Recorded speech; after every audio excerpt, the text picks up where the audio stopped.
So picture this. You sit down at your desk to prep for, a really high-stakes meeting. Right. You've got all your documents open, your copy is hot, and you are entirely ready to focus. The perfect setup. Exactly. But then, 5 minutes later, you are somehow 3 pages deep into a social media feed. Yeah, we've all been there. I mean, you're watching a video of a total stranger power washing a driveway, and you don't even remember picking up your phone. It just sort of happens. It does. And today, for this deep dive, we are exploring a really fascinating document titled Are Attention Spans in Decline? And we're unpacking a pretty terrifying question that affects, well, how you learn, how you work, and even how you try to relax. Oh, absolutely. The question is your brain actually breaking? Yeah, and I mean, that is basically the defining anxiety of our modern era. Right. Because when you strip everything else away, money, status, power, attention is your ultimate limited resource. Wow. It's literally the only currency you genuinely have to spend on experiencing your own life. And businesses, technologists, policymakers, they understand this deeply. They know exactly what they're doing. Exactly. They're actively designing the world around you. I mean, from the curriculum in your kids' classrooms to the exact micro-pacing of the ads pushed to your screens. It's everywhere. It is. And it's based entirely on exactly how much of that currency they believe they can extract from you. Okay, let's unpack this. Is our attention span actually shrinking like a cheap wool sweater in the wash? Or is the environment we live in just getting hotter? That's a great way to put it. Right. Like, are we fundamentally losing our biological ability to focus? Or are we simply reacting to a world that is, actively engineered to distract us? Well, to answer that, we really have to look at how the environment itself has been engineered over time. Okay. Because we tend to think of this hyper-distracted state as something that just suddenly happened to us when smartphones were invented. Yeah, like an overnight thing. Right. But the source material details a century-long evolution. We have to look at how the stage for our attention has historically shifted, which is really a story about the systematic erosion of friction. Friction. Meaning like the effort it takes to consume something. Yeah, exactly. Because if you think about, say, a movie in the 1920s or 30s, the friction was massive. Huge. You couldn't just casually watch a film. You had to physically leave your house, travel to a theater, pay money, and sit in a dark room with a crowd of other people. You had a lot invested in being there. Exactly. Focus was practically mandatory. Yeah. The environment demanded this long, uninterrupted block of your attention. Usually like 30 to 60 minutes for early radio programs or full-length films. Right. You couldn't pause it, and you certainly couldn't, scroll past it to see what else was on. No, you were locked in. And if we connect this to the bigger picture, you see a recurring pattern where every subsequent technological wave lowers that friction. Making it easier. Right. Making information way more abundant, but simultaneously more bite-sized. So what happens next in the timeline? Well, moving into the 1960s through the 1980s, television enters the living room. So the physical friction of traveling to a theater is just gone. It's right there in your house. Exactly. And with that, the architecture of media starts to fracture. We get the standard 30-minute sitcom, which is designed with built-in interruptions for 15-second commercial breaks. Oh, right. They literally built distraction into the format. Yeah. And pop music standardizes around that 2 to 3 minute mark for radio play. The pacing just accelerates dramatically. Wow. We see the birth of quick-cut visual styles, famously pioneered by early MTV music videos, which trained the eye to accept these rapid visual shifts without losing the narrative thread. So the media is moving into our homes, and it's getting chopped up into smaller, easily digestible pieces. Right. But, I mean, it's still somewhat of a dedicated activity, right? Like you Yeah. sit on the couch to watch TV, you sit by the stereo to listen to a record. True. But that changes entirely in the 1990s and 2000s. The internet. Yep, the internet and email.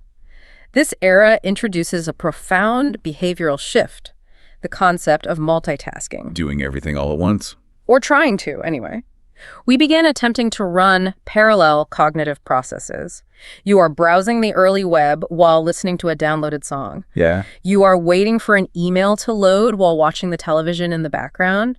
The media is no longer a physical destination. It begins to mutate into this ambient, constant companion. Oh, wow.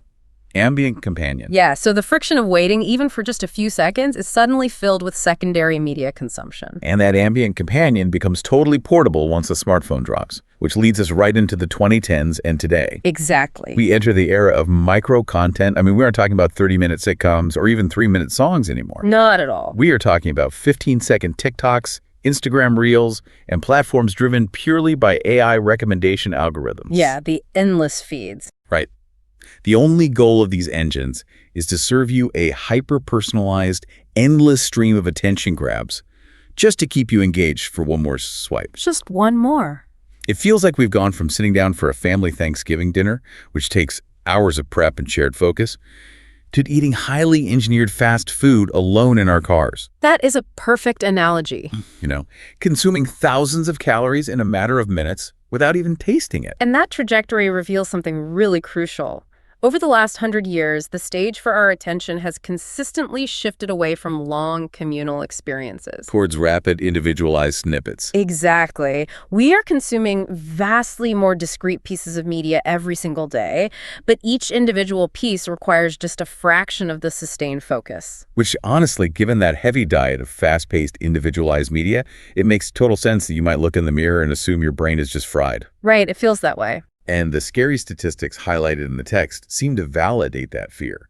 I mean, the most famous piece of data, the one that really kicked off the modern panic, is that 2015 Microsoft study. Oh, right, the famous one. Yeah, it made global headlines by claiming that the average digital attention span dropped from 12 seconds in the year 2000 down to just 8 seconds in 2015. The infamous goldfish statistic. Exactly. The idea that a human being now has a shorter attention span than a literal fish. Which is wild. It is wild. And the text points out that plenty of other industry metrics seem to support this downward slope. Like in the mid-2000s, people would comfortably read a 1,600-word article online. Okay. Today, publishers have found that the average length of an article that actually gets read all the way to the end has plummeted. It's down to between 600 and 800 words. Wow. And the advertising world has seen the exact same thing. Yeah. TV commercials used to be 30 seconds, minimum. Right. Now, platforms like YouTube are forcing advertisers into 6-second bumper ads. Yeah, because the data shows that is the absolute maximum amount of time a brand has before you hit the skip button. Everyone's just hovering over the skip button. They really are. Even the structure of popular music is bending to this reality. Streaming platforms heavily promote playlists featuring tracks under 3 minutes, creating this snackable music. Snackable music. Yeah, artists are literally writing songs to get to the chorus in the first 10 seconds, just to prevent you from skipping to the next track, because they only get paid if you listen past the 30-second mark. Yeah, so when you line up those observations, the 8-second goldfish stat, the shrinking articles, the 6-second ads, the compressed pop songs, it overwhelmingly suggests a society that is actively avoiding sustained engagement. Here's where it gets really interesting. Okay. Wait a second. If I genuinely only have an 8-second attention span, how is it physically possible for me to sit down and binge watch a highly complex, emotionally dense television show for 6 hours straight on a Sunday? A very good question. Or play an immersive, complicated video game all night long? The math doesn't add up. No, it doesn't. If my brain's battery literally dies every 8 seconds, I shouldn't be capable of sitting through a 3-hour podcast or getting lost in a massive cinematic movie. And that exact contradiction is the core revelation of this entire analysis. Really? Yes. It forces us to clarify a vital biological difference between two completely distinct cognitive concepts: capacity and willingness to switch. Okay. We have fundamentally confused the two. I want to make sure I'm fully grasping this. So capacity is the biological hardware and willingness is the software we are choosing to run. That's a great way to think about it. Let's look at it like a muscle. Okay. Your capacity to stay focused is your innate neurological strength. It is your ability to keep your mind anchored on a single complex task without drifting, assuming the environment and your motivation actually support it. Right. That muscle has not atrophied. You still have the biological hardware to lift the heavy weight of a 3-hour film or a deep work project. So the capacity's still there. Yes. Willingness to switch, however, is how quickly you choose to drop what you are holding to pick up something else. Oh, I see. What has changed drastically is that your environment is no longer handing you heavy weights. It is handing you 10,000 one-ounce feathers and actively rewarding you for juggling them. So the idea that human evolution went backward in 15 years and we somehow lost our ability to concentrate is just a complete myth. Our muscle is fine. We're just living in a feather factory. Precisely. And this is where the text just tears into the methodological limits of those terrifying statistics. Like the Microsoft study. Exactly. Take that 2015 study. It was fundamentally a study of browsing behavior. Okay. They tracked people clicking around websites in a very low-stakes environment and just measured how quickly they moved from page to page. Wait, really? That's it? That's it. Taking that data and claiming humans have an 8-second attention span is like measuring someone's athletic ability by watching them casually walk through a grocery store. And then declaring they are biologically incapable of running a marathon. Exactly. It measures low-stakes browsing. It tells us absolutely nothing about deep cognitive capacity. When you are motivated by genuine interest, a compelling narrative, or a real sense of purpose, your capacity to sustain focus for hours is entirely intact. That makes so much more sense. Right. And the text points out there is a generational and cultural shift happening here as well. Absolutely. Younger generations have grown up entirely inside this high-speed, low-friction environment. To them, the ability to rapidly switch contexts isn't a deficit. No, it's normal. It isn't a sign of a broken brain. It is an evolutionary adaptation. It's a necessary survival skill for navigating a digital world that throws thousands of data points at them every hour. Yeah, they have to process quick streams of information incredibly efficiently. So we aren't looking at a loss of biological ability. We're looking at a radical change in how we choose to allocate our attention. Which brings us to the psychological mechanism behind that choice. Okay. If your biological capacity to focus is intact, if the muscle is strong, why is your willingness to switch so incredibly high? Right. Why do we keep dropping the heavyweight? Why do you voluntarily choose to abandon a task just to check a notification? Yeah, why? The answer is that modern technology is literally architected to eliminate natural stopping points. It relies on exploiting your brain's dopamine reward system. Let's talk about those natural stopping points because I really think we take them for granted. We do. Back in the day, a newspaper had a physical back page. Right. A chapter in a book ended. A television show had rolling credits. Those were biological cues. Built-in breaks. Yeah, they gave your brain a millisecond to exhale, assess the situation, and consciously decide, okay, I am done with this task. What should I do next? And those moments of friction were the guardians of our attention. The text breaks down how modern tools systematically destroy those cues. Like the smartphone. Take the smartphone itself, yeah. Yeah. By simply existing in your pocket, it makes the entire world's information endlessly reachable.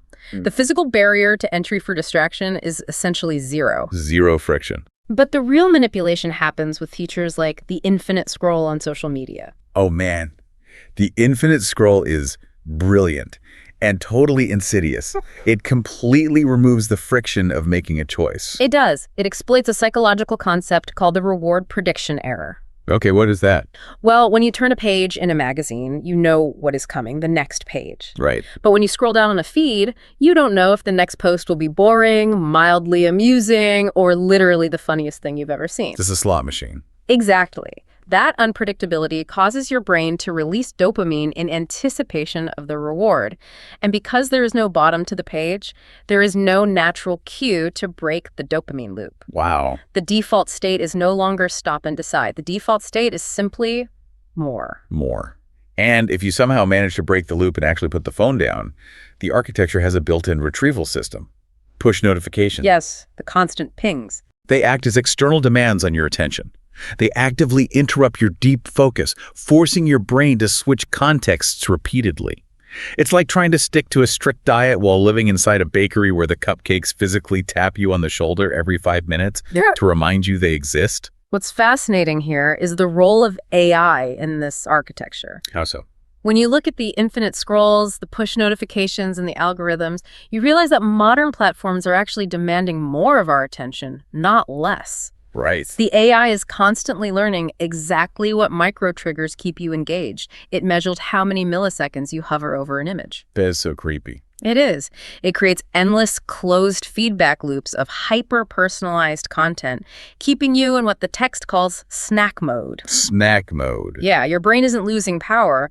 It is being repeatedly, systematically tapped by systems that possess billions of dollars of computational power dedicated solely to finding your psychological vulnerabilities. It's exhausting to even think about.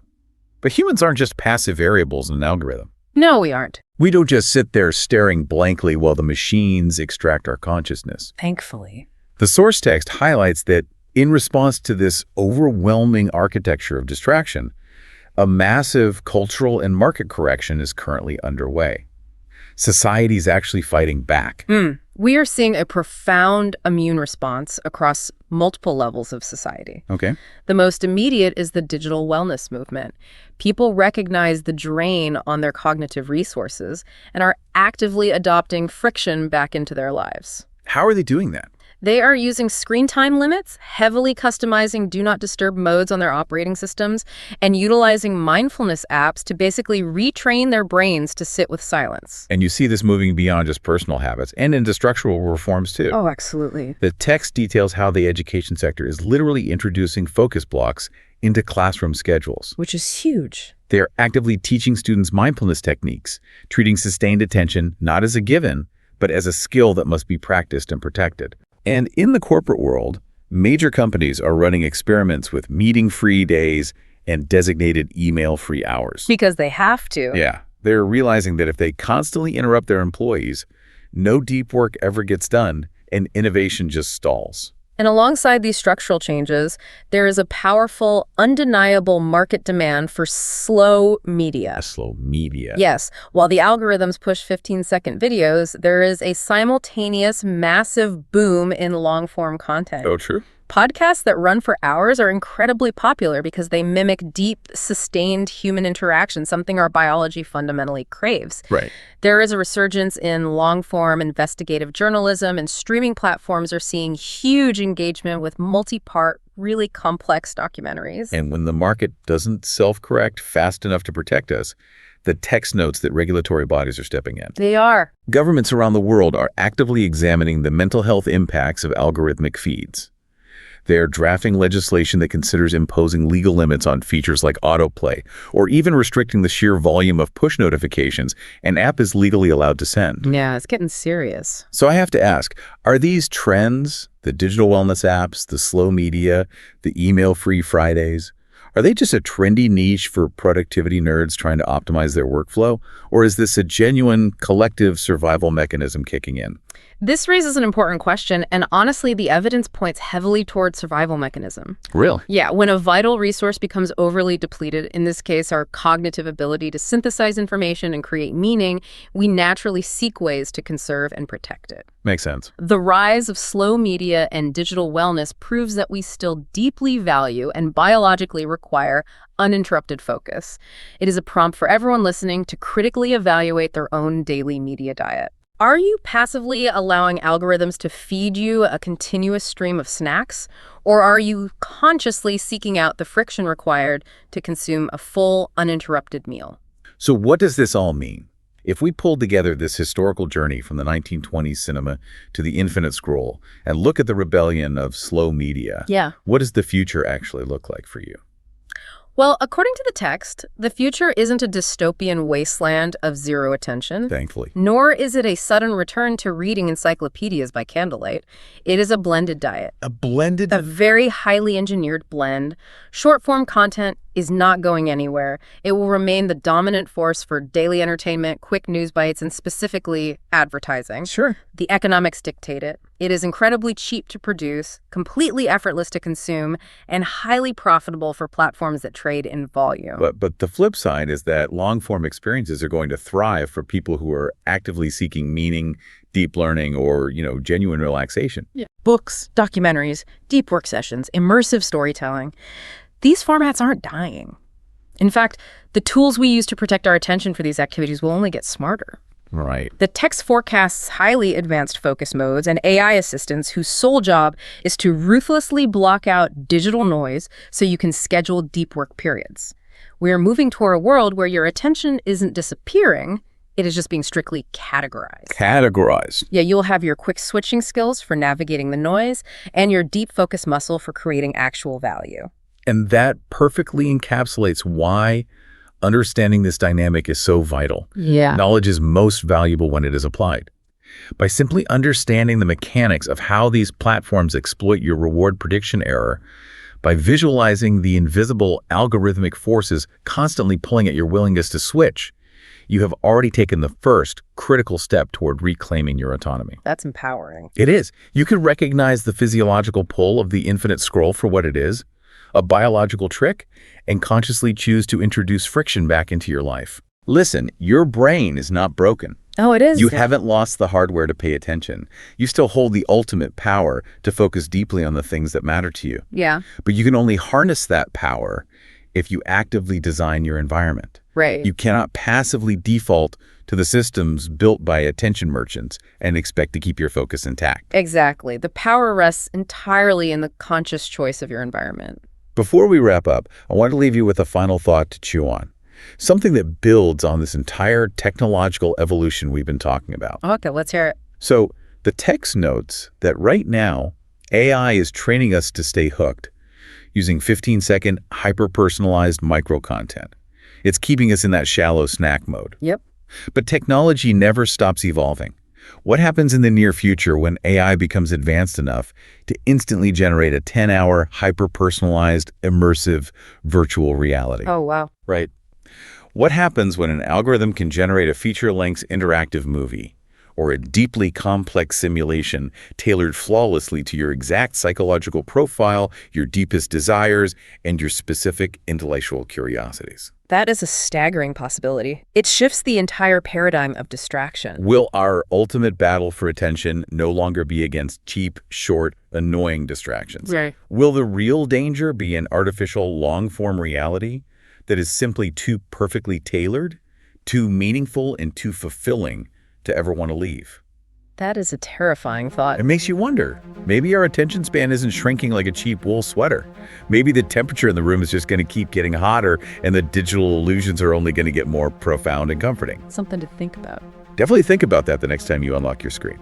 Thanks for taking this deep dive with us.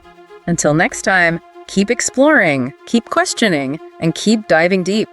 Thank you for listening to today's podcast. Please feel free to click on the link in the description below to discover more podcasts.